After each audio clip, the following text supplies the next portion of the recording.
você colocou alguns pontos curiosos. Eu não sei se faz sentido para você, Pedro. Eu pensando assim sobre escolhas, sabe?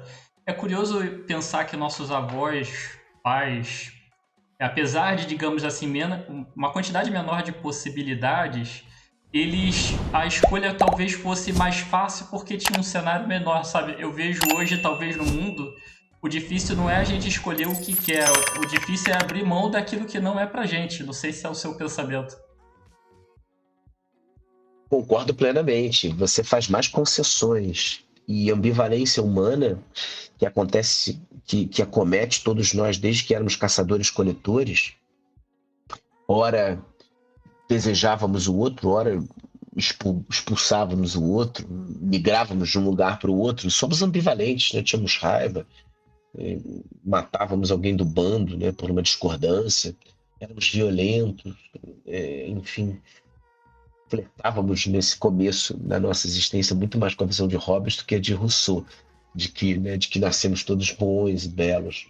A gente faz a todo momento essas escolhas e a gente tem tido mais possibilidades de escolha.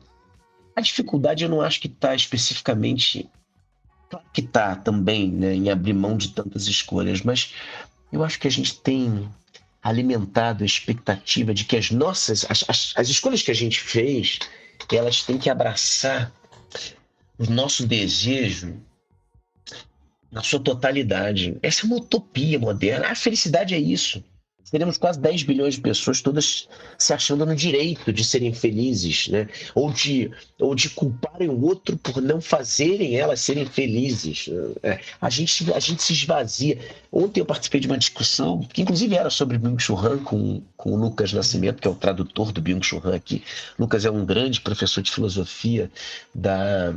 Agora ele está aqui na UFRJ, mas ele é um acadêmico da USP, em São Paulo.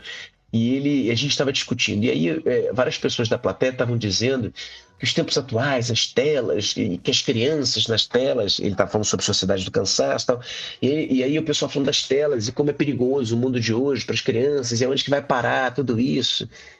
E aí depois que todo mundo falou, eu falei, olha, eu vou discordar, porque primeiro que eu acho que a gente nunca viveu num mundo tão seguro o mundo que a gente vive hoje. Tem vacina para tudo, tem medicina de ponta, tem câmera vigiando todo mundo. A gente pode botar muros altos, sistemas de alarme. A gente tem carro blindado. Enfim, a gente pode ter é, a gente pode denunciar hoje alguém que grita com a gente. A gente pode enxergar alguém que está praticando o horror do racismo, né? E a gente pode prender essa pessoa. Ou seja, a gente está vivendo num mundo, não é? Lei Maria da Penha. Imagina, a gente está vivendo num mundo seguro, sim. O medo que a gente tem quando a gente fala das telas, né, da internet, o medo que a gente tem é de assumir a nossa responsabilidade, por isso que eu estou trazendo esse exemplo aqui, porque tem de responsabilidade, sobre os nossos filhos, sobre a curadoria que a gente tem que fazer no que eles estão vendo. É muito fácil eu culpar a internet, pedir que alguém regule a internet, que a censura, né, infantil me diga o que a criança pode ou não pode ver, porque aí eu não assumo a minha responsabilidade de ser um curador do meu filho. E a utopia de que agora a gente vive em tempos complexos, ela pode ser curada se a gente voltar atrás, né, e lembrar que quando a gente não tinha internet, a gente achava outras besteiras para fazer, né? A gente pulava o muro da casa do vizinho, a gente tacava papel higiênico molhado, né, no amigo, a gente se virava para cumprir a nossa função curiosa. Então, a responsabilidade precisa caminhar junto com a pós-modernidade, com essa proliferação de escolhas. Faz a tua escolha e se responsabiliza. Entende que a escolha foi sua e cai dentro do que você escolheu. E se não for legal, troca. Que bom que você pode trocar. Dá para pular hoje antes do barco naufragar. Antigamente você tinha que saber a piné, porque você tinha que ir com o barco até onde o barco ia. Agora você pula fora, né? Procura uma outra jangada, sai a nado por aí, por esse rio das descobertas. Então, eu não gosto dessa ideia de culpar o outro, de culpar o ambiente.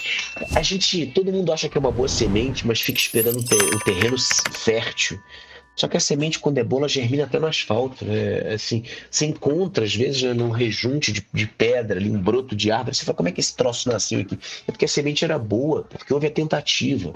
Então, culpar o terreno não é um caminho aceitável para os tempos atuais.